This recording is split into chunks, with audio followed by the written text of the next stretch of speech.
The August sun scorched the asphalt mercilessly as Jake Burnett stood in front of the massive gates of Hawthorne Manor.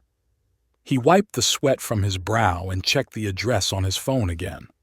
The huge estate was surrounded by a tall stone fence, above which the tops of old oak trees could be seen. Jake pressed the intercom button, trying to hide his excitement. "Hawthorne Manor, speaking," a woman's voice said. "Good afternoon. I'm Jake Burnett. I have an interview for the position of head of security at 10 o'clock. "Yes, Miss Hawthorne will see you now. Come on in." The gate opened silently, and Jake stepped onto the beige tiled walkway. Neat lawns stretched on both sides, and the flower beds were striking in their variety of colors. "There's an army of gardeners working here," he thought, looking at the impeccably trimmed bushes. The front door was opened by a slender woman in her 40s in a strict suit. "Mr. Burnett? My name is Margaret Winston. I am Miss Hawthorne's personal assistant. Please follow me." Jake followed her down the wide hallway, trying not to stare at the gold-framed paintings and crystal chandeliers. He grew up in a small town in Ohio where the largest building was a 2-story library. This mansion seemed to him like a movie set. Margaret led him to a spacious study with huge windows. "Miss Hawthorne will be here in a few minutes. Would you like some coffee?"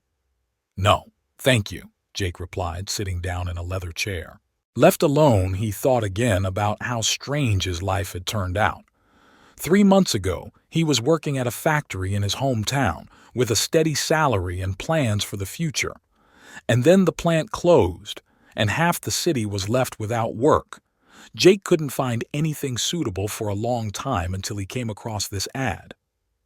A head of security is needed for a private estate. Experience in security is a must. His 4 years in the Army seemed like a good recommendation. The door opened, and Jake stood up. A tall woman in her 50s, wearing an elegant ivory dress, entered the office. Her gray hair was pulled back in an elegant bun, and her eyes were commanding. "Mr. Burnett." "Elizabeth Hawthorne." She held out her hand to greet him. Her handshake was confident and strong. "It's a pleasure, ma'am. Have a seat. I've been looking over your resume. 4 years of military service, then a factory job. Why did you decide to change your career path?" Jake thought for a moment. The factory was closed. "I was looking for a job where I could use my military experience. Security seemed like a logical choice." Elizabeth looked at him carefully. "You have no experience working in private estates. It's a very specialized job, Mr. Burnett. It requires not only physical skills but also tact and an understanding of etiquette. I'm a quick study, ma'am, and I know what discipline and responsibility are." She nodded. "Good. Tell me about your most challenging experience managing people." Jake thought back to his service. "During my last deployment to Afghanistan, I was in charge of a 12-man unit. We came under fire, and 2 of us were wounded. We had to organize evacuation and hold our position at the same time. The most difficult thing was to stay calm and follow orders when there was chaos around." Elizabeth's eyes flashed something like respect. "Impressive. Though here, I hope you won't have to deal with similar situations. My security team consists of 8 people. I need to organize round-the-clock duty, check the perimeter, and monitor the video surveillance systems. Can you handle it?" "Yes, ma'am. It's what I'm good at." She stood up and walked over to the window. "You know, Mr. Burnett, I've seen a lot of candidates for this job. Most of them had impressive references from private security firms. But you have something they didn't." "What is it?" Jake asked. "The honesty of your gaze. You look me straight in the eye and say what you think. That's a rare quality these days." Jake didn't know what to say. Elizabeth returned to the table. "I am ready to offer you this position. The salary is $3,000 a week, accommodation on the estate, and health insurance. The trial period is 1 month. Are you interested?" Jake's breath caught in his throat. That amount of money for a month seemed fantastic, not to mention a week. "Yes, ma'am. Thank you for your confidence. Okay. Margaret will show you around the house and give you a briefing. I'll see you tomorrow morning at 8. When Jake left the office, his heart was pounding. He had landed a job he had never dreamed of. Margaret led him through the garden to a small but cozy house. This is where you will live. Kitchen, living room, bedroom upstairs. All the furniture is new. Thank you, it's more than I expected. Miss Hawthorne takes care of her employees, Margaret said. But she also demands responsibility. Don't let her down. Alone, Jake sat down on the couch and took a deep breath. A new job, a new home, a new life. He felt that this was just the beginning of something important, although he didn't know what it was yet. The first week at his new job was a real challenge for Jake. Every morning he woke up at 5 in the morning to check the nightly security reports and plan the day's posts. The estate's security system was more complex than he had expected. Dozens of cameras, motion sensors, and special protocols for each visitor. On Thursday morning, Jake was sitting in his office reviewing duty schedules when there was a knock on the door. Mr. Burnett, it was Margaret. Miss Hawthorne wants to see a report on the security changes you proposed, but I was planning to submit it on Monday. Miss Hawthorne wants to see it now. Jake sighed. He'd been up half the night working on that report, but it wasn't ready yet. Okay, I'll bring what I have. It was cool in Elizabeth's office. She stood by the window looking out into the garden. The sunlight outlined her silhouette, and Jake involuntarily admired her posture. In her elegant navy blue business suit, she looked like a queen surveying her domain. Good morning, Miss Hawthorne. Good morning, Mr. Burnett. She turned, her gaze cold and appraising. Any suggestions for changes? Jake spread the papers on her desk. I've analyzed the current system. There are several vulnerabilities. First, the back of the garden. There's no need to tighten security there, Elizabeth interrupted. My favorite peacocks live there. With all due respect, ma'am, it's the lack of cameras that could make this place. Mr. Burnett. Her voice grew even colder. I don't like to be contradicted. Jake straightened up. And I don't like to have my professional opinion ignored because of peacocks. Security is my responsibility. And if you hired me for this job, then maybe you should listen to my recommendations. The office fell silent. Elizabeth slowly approached the desk. Her eyes narrowed. Are you always this direct? Only when it comes to the safety of the people I'm responsible for. Suddenly, the corners of her lips quirked slightly. You know, Mr. Burnett, you are the first person in a long time who has dared to contradict me. Everyone else usually just plays along and smiles. I don't know how to play along, ma'am. It's not part of the military training program. This time she actually smiled, though it was subtle. Very well. Show me your plan for the garden, but we won't disturb the peacocks. They spent the next half hour discussing the security system. Jake noticed that Elizabeth's coldness was slowly melting away as she saw his genuine interest in the work. Her comments were clear and to the point. She clearly understood security better than he expected. When the discussion was over, she suddenly asked, How do you like working with our team? Honestly? Of course it is. It's difficult. They are used to the old ways. Some people think I'm trying to destroy everything. Elizabeth nodded. That's normal. Change always causes resistance. But I can see that you are doing well. Her voice sounded like approval, and Jake felt his heart beat faster. He suddenly realized that she wasn't just a rich employer. She was a woman who made him feel strangely excited. That evening, Elizabeth stood by her bedroom window, watching Jake walk around the grounds with a flashlight.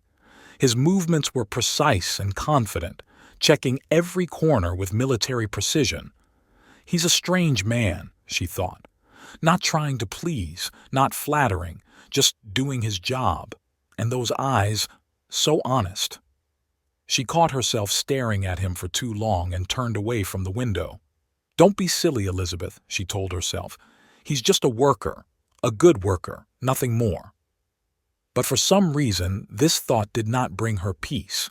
She remembered their morning conversation, the confident look in his eyes as he stood his ground. Most men were either afraid of her or trying to impress her. Jake, on the other hand, was just being himself. The next morning, Jake found a folder of documents and a short note on his desk. Your suggestions for the security system have been approved. Install cameras in the garden, but take care of the peacocks. E.H. He smiled as he reread the lines. Her handwriting was as elegant as she was. Stop it, he told himself. She is your employer, and she's way out of your league. But when he met Elizabeth by chance in the garden later that day, his heart skipped a beat again. She was feeding her peacocks, and at that moment she seemed completely different, softer, more open. When she saw him, she nodded. Good afternoon, Mr. Burnett. I hope you will keep your promise about my birds. Of course, ma'am. I've already found a way to install the cameras so they don't disturb the peacocks. Thank you, she said in silence. You know, they are very smart birds. They don't trust strangers, but once they accept someone, it's forever. Jake felt that there was some other meaning hidden in these words, but he did not think about it. He just stood there watching her feed the birds and thinking about how strange life is. A week ago, he was unemployed in a small town, and now he was standing in the middle of a luxurious garden talking to a woman who seemed more and more mysterious to him every day. 2 weeks had passed since Jake started working at the estate, but the atmosphere among the staff remained tense. This was especially evident during the morning security meetings. Mr. Burnett, Richard Coles, the deputy head of security, said, his voice literally oozing with sarcasm. Do you really think we need to change the duty schedule? We've been working this way for 5 years. Jake took a deep breath, trying to remain calm. Yes, I do. The new scheme will allow us to better control the perimeter and— Oh, of course, Richard interrupted. An army boy knows best. You must think this is a war zone. The other guards hid their smiles. Jake noticed them looking at each other. He knew that look, a mixture of disdain and irritation at an outsider trying to make a difference. Richard, if you have constructive criticisms of the new scheme, I'm willing to listen to them, Jake said calmly. But personal attacks are not going to help us improve the security of the estate. Oh, I'm sorry, sir. Richard bowed theatrically. Perhaps we should do you the honor as well. There was a muffled laugh in the room. Jake felt his neck redden, but he continued to speak in a steady tone. The meeting is over. You will receive new schedules tonight. When everyone left, he sank heavily into his chair and rubbed his temples. He knew it wouldn't be easy, but he hadn't expected such outright resistance, especially from Richard, who clearly believed that he was the one who should have been appointed head of security. Later that day, Jake was checking the surveillance cameras in the west wing of the mansion. Suddenly, he heard a snippet of conversation from around the corner. Did you see how he's trying to take charge? It was Richard's voice. New protocols, increased security, as if we couldn't manage here without him. Maybe he's just bending over backwards for Miss Hawthorne, another voice replied. You know, showing his importance. But what importance? A provincial soldier who thinks he can run the security of an elite estate. Jake froze in his tracks. His first thought was to come around the corner and put Richard in his place, but he held back. Fighting with a subordinate is not the best way to earn respect. Mr. Burnett, a voice suddenly said behind him. Jake turned around and saw Elizabeth. She was standing a few steps away, and it was clear from her face that she had heard the conversation as well. Miss Hawthorne, Come to my office, please. On the way to the office, Jake prepared for the worst. Maybe she would decide he wasn't up to the job. Maybe he would be fired. Have a seat, Elizabeth said as they entered the office. Would you like some tea? No, thank you. I'll have a drink. She poured herself a cup and sat down across from me. I heard Richard's conversation, and not just this one. He's always turning others against you. Jake tensed. I can handle this situation, ma'am. I know you can. she said, suddenly softly. "I've been watching you these past 2 weeks. You could have put them in their place a long time ago, but instead you're trying to resolve this peacefully. Conflict is not conducive to effective work." Elizabeth looked at him thoughtfully. "You know, when I started my business, there were a lot of people who didn't take me seriously. A woman CEO, and so young. They were waiting for me to break down." She took a sip of tea. "But I didn't break, and you won't break either. I see how you work, how you implement changes despite the resistance. It inspires respect." Jake felt something warm in his chest at her words. "Thank you, ma'am." "Don't thank me." She put her cup down. "Better tell me, what do you plan to do with Richard? Give him a chance," Jake replied. "He's a good specialist. He's just resentful that he didn't get a promotion. If I can show him that my changes are actually improving the security team, maybe he'll change his attitude." Elizabeth raised an eyebrow. "And if not, then we'll have to take tougher measures. But that would be a last resort." She nodded. "A reasonable approach. You know, Mr. Burnett, I'm rarely wrong about people, and now I see that I'm not wrong about you." Their eyes met, and for a moment it seemed to Jake that something more than just her boss's approval flashed in her eyes. But the moment passed, and Elizabeth returned to her usual businesslike tone. "Okay, I won't hold you up any longer. Implement your changes, Mr. Burnett, and if someone doesn't like it, that's their problem, not yours." When Jake left the office, he felt much more confident. Elizabeth's support meant a lot to him, and not just as a leader. The next morning, he found an envelope on his desk. Inside was an order to fire 2 guards, the same ones whose voices he had heard yesterday with Richard. The order bore Elizabeth's signature and a personal note. "Sometimes you have to act decisively, but I leave it to you to decide whether to use this order, E.H." Jake looked at the papers for a long time and then put them in the safe. He appreciated Elizabeth's gesture but decided to try his own way first.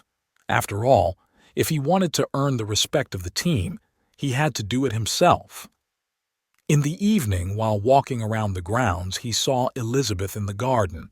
She was standing by the fountain, and the setting sun was creating a special halo around her. She smiled when she saw him. "I take it you didn't follow the order?" "No, ma'am, not yet."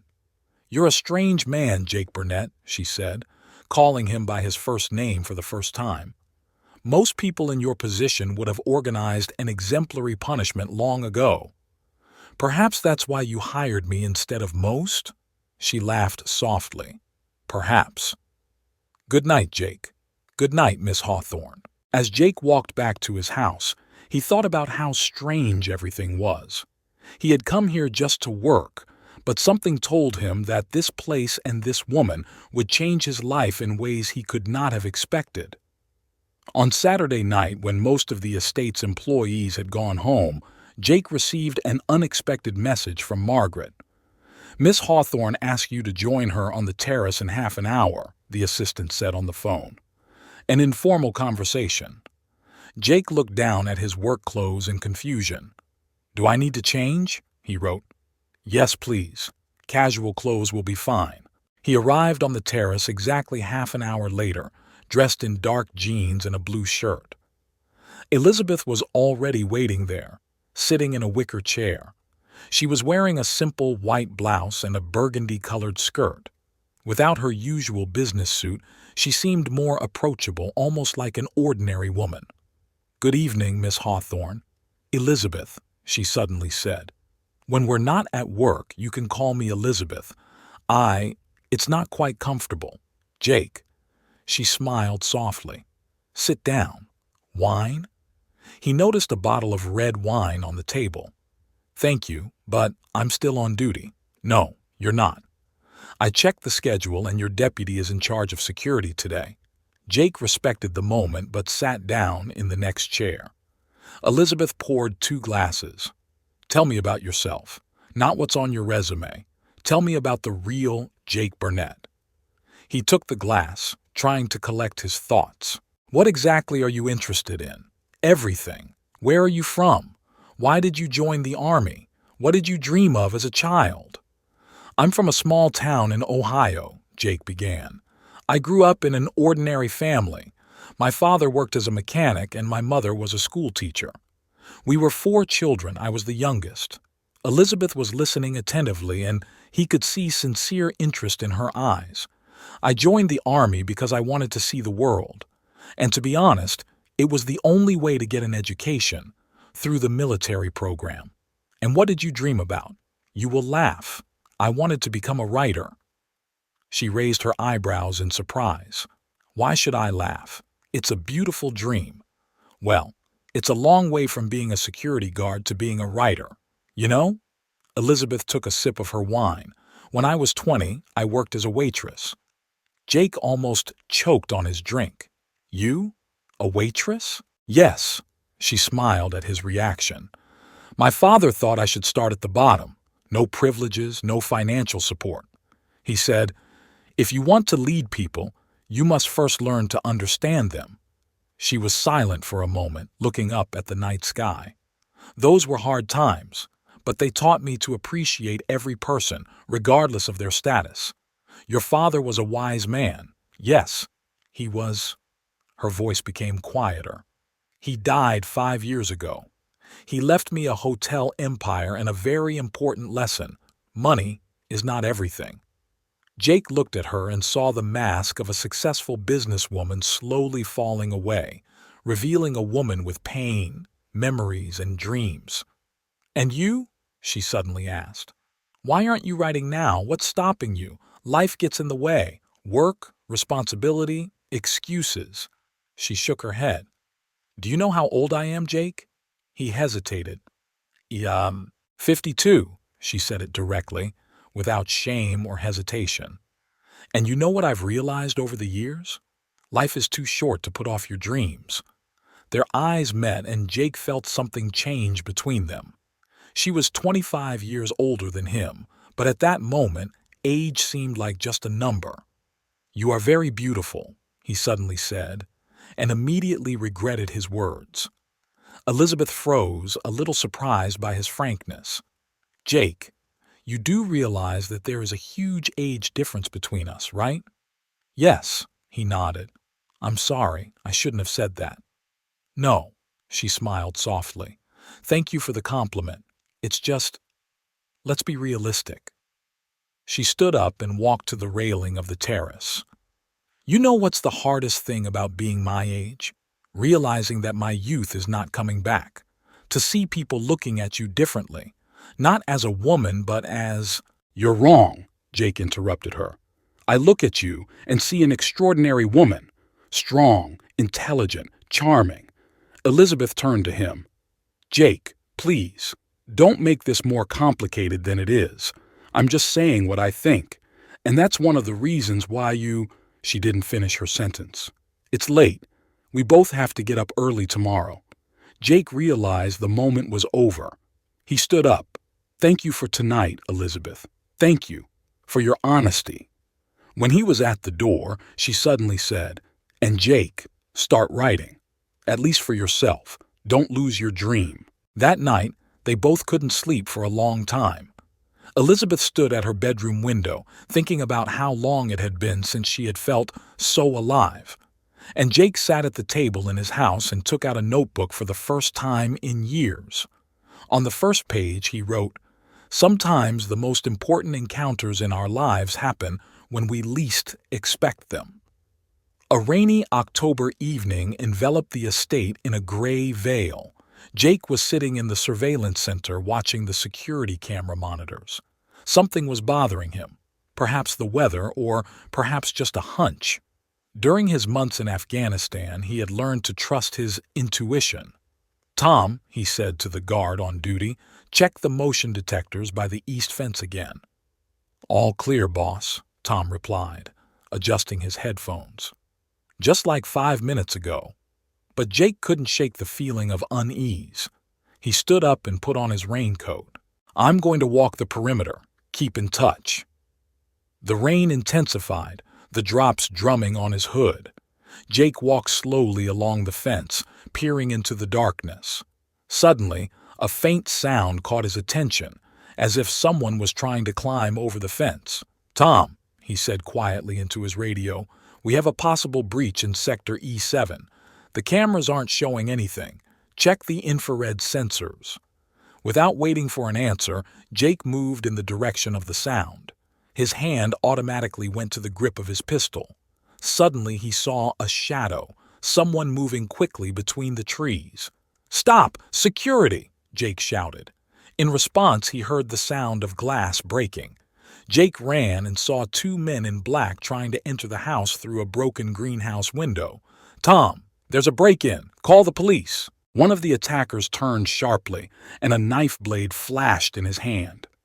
Jake dodged the first stab, but the second hit his shoulder. A sharp pain pierced his arm, but his military training took over. He intercepted the attacker's arm and blocked it.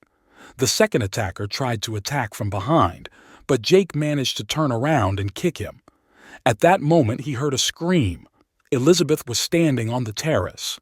"Miss Hawthorne, get back in the house," Jake shouted, continuing to fight. But she did not obey. Instead, she grabbed a heavy garden vase and threw it at one of the attackers. The vase hit him in the back and he lost his balance. Jake seized the moment and delivered the decisive blow. The first attacker, seeing his accomplice fall, ran away. But Jake, despite being wounded, caught up with him and knocked him to the ground. At that moment, the sirens of police cars sounded. "Jake!" Elizabeth ran to him. "You're hurt!" Blood from a cut on his shoulder was seeping through the torn fabric of his shirt. Elizabeth pressed her silk handkerchief to the wound. "Hold on. An ambulance will be here soon." Their eyes met. In Elizabeth's eyes, Jake saw fear and something else, a deep, unspoken feeling. "I'm fine," he tried to smile. "It's just a scratch." "Don't talk." Her hands trembled as she pressed the handkerchief to the wound. "You could have died because of me. It's my job." "No," she shook her head. "Your job is to call the police and wait for them to arrive, not to fight armed criminals." The police quickly surrounded the area. The criminals were arrested. As it turned out, they were professional burglars who specialized in rich houses. In the ambulance, a doctor examined Jake's wound. "You need to go to the hospital," he said. "You need stitches." "I'll go with you," Elizabeth suddenly said. "No, you don't have to," Jake tried to argue. "You should stay here. Deal with the police. Margaret can handle it." She cut him off in a tone that did not allow for objections. At the hospital, while the doctor was stitching her up, Elizabeth sat in the hallway. Her usually impeccable hairstyle was disheveled, and her expensive blouse had blood stains on it, but she did not pay attention to it. The moment of the fight stood before her eyes, how Jake, without thinking about himself, rushed to defend her home and her. When it was over, she insisted on driving him home in her car. "You need to rest for a few days," she said, pulling up outside his house. "I can work. That's an order." But her voice lacked its usual sternness. "Jake, thank you. Not just for today, for everything." He looked at her, tired, tattered, but still beautiful. "Don't thank me. I simply could not do otherwise." She suddenly took his hand. "I was so scared when I saw the blood." Her voice trembled. "If something had happened to you, Elizabeth—" She abruptly released his hand as if she had been burned. "I'm sorry. I have to go. Get some rest." The next morning, Jake found a basket of fruit and a note on his doorstep. "Get well, and don't you dare go back to work before 3 days. This is not negotiable. EAH." He smiled as he reread the note. Behind those harsh words, he could hear her concern and excitement, and something else, something they were both afraid to name, but which was growing stronger with each passing day. That evening, Elizabeth stood for a long time at the window of her office, looking out at the small guardhouse. The light in its windows was friendly and warm. So was its owner. She touched the glass with her cool fingers and whispered, "What are you doing to me, Jake Burnett? What are you doing to my heart?" 2 weeks have passed since the attack on the estate. Jake's wound had healed, but something had changed in his behavior. He became more reserved, trying to avoid personal conversations with Elizabeth, limiting himself to work-related matters. This did not go unnoticed. "Mr. Burnett." Margaret's voice caught him off guard in the hallway. "Miss Hawthorne would like you to join her for dinner tonight at 7. I—" Jake hesitated. "I'm on duty. I've already arranged for a substitute. Dinner is in the small dining room." This time, there was no way to refuse. At 7 in the evening, Jake stood in front of the dining room door, his heart pounding. He knew that he shouldn't let his feelings get the better of him, but "Come in, Jake." Elizabeth's voice interrupted his thoughts. The small dining room looked different than usual. The lights were dimmed and candles were burning on the table. Elizabeth stood by the window in a simple black dress that emphasized her figure. "You're avoiding me," she said bluntly, not turning away from the window. "No, I'm just—" "Don't," she turned around. "Let's be honest with each other for once." Jake took a deep breath. "Okay. Yes, I'm trying to keep my distance because what I feel for you goes beyond a professional relationship." The dining room fell silent. Elizabeth slowly approached the table. "Sit down. We need to talk."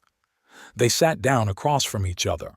An elaborate dinner was laid out on the table, but the food seemed to be of secondary importance now.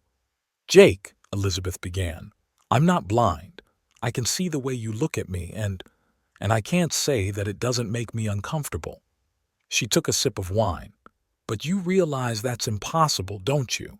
I am 25 years older than you. I am your employer.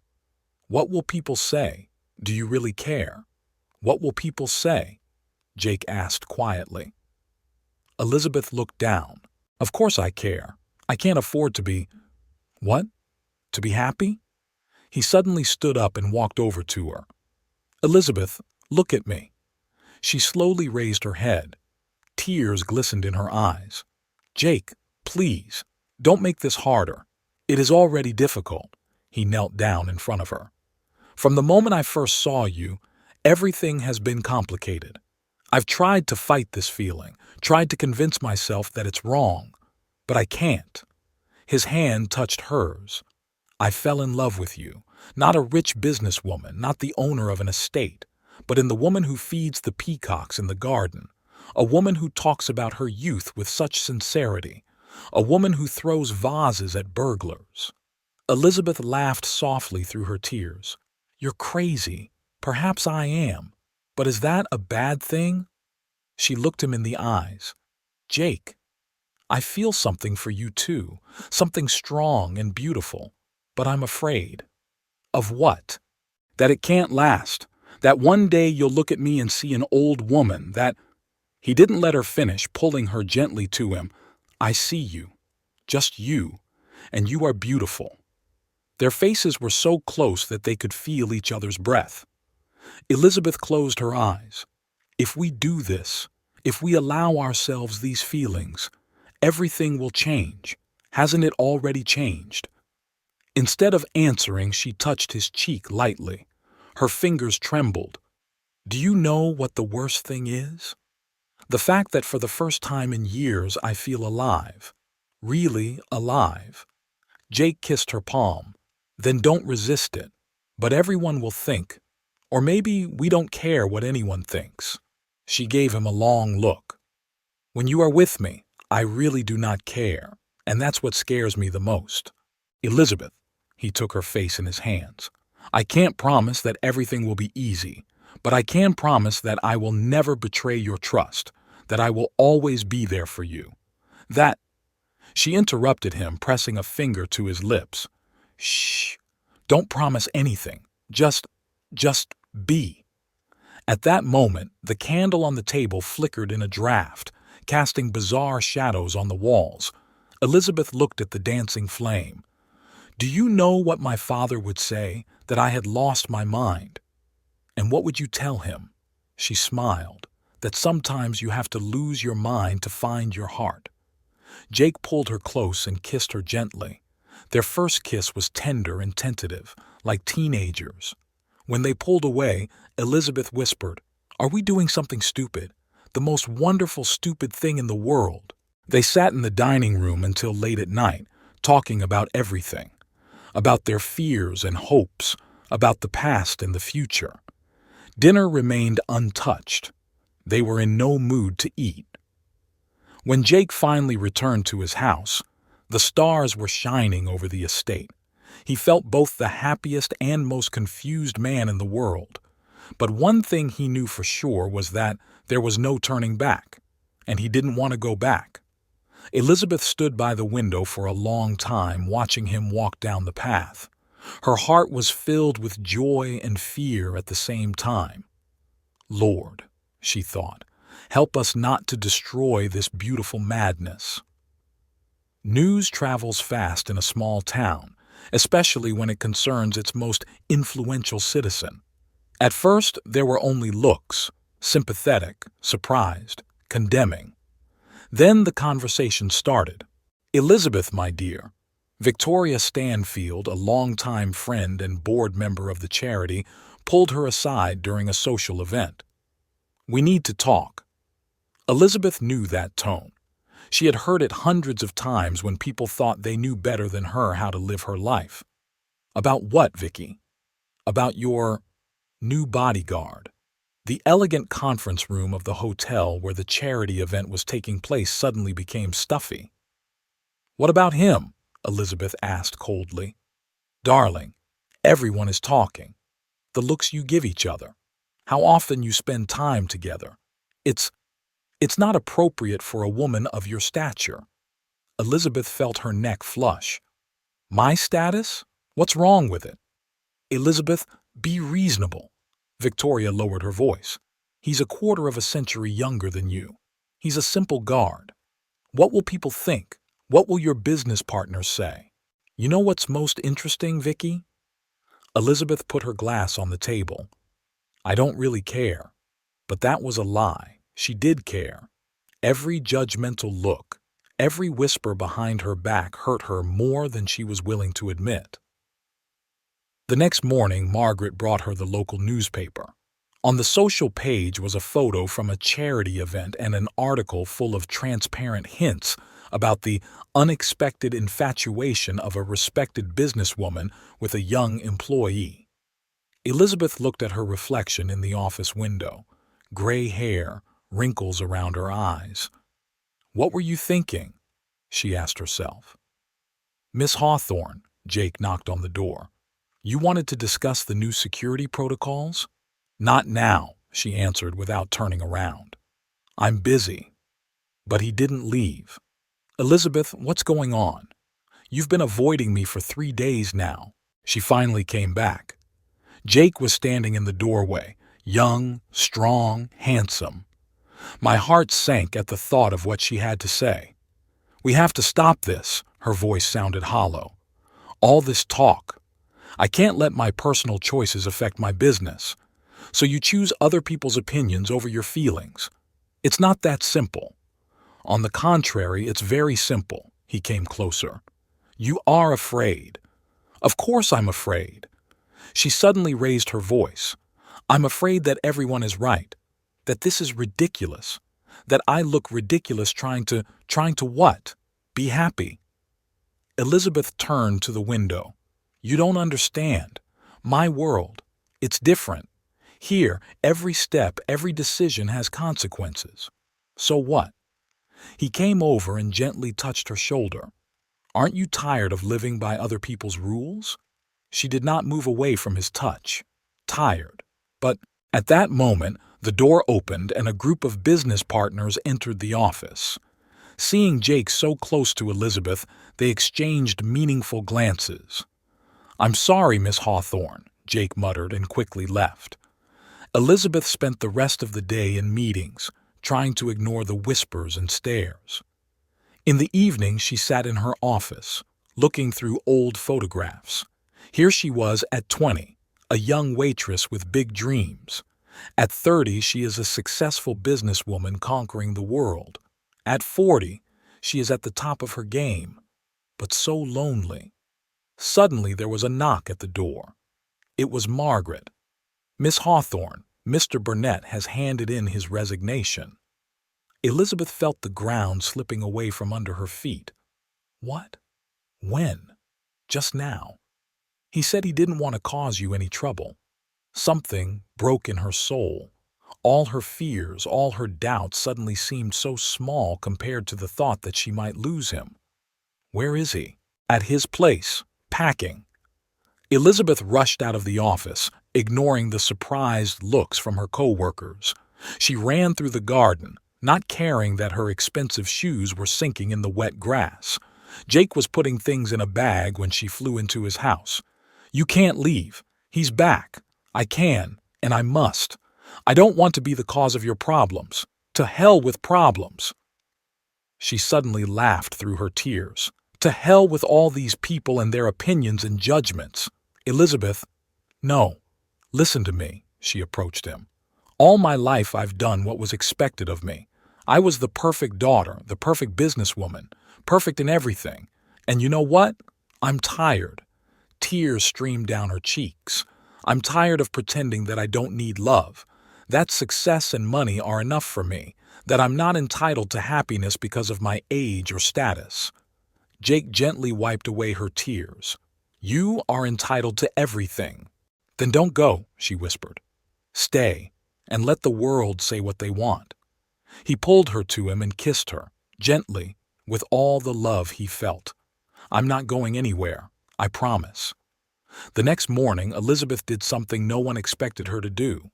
At the weekly board meeting, she announced, "Ladies and gentlemen, I have a personal announcement. Yes, I am in love with a man who is younger than I. Yes, he is my employee. And no, I am not ashamed of my feelings. If someone is not satisfied with this, the door is open."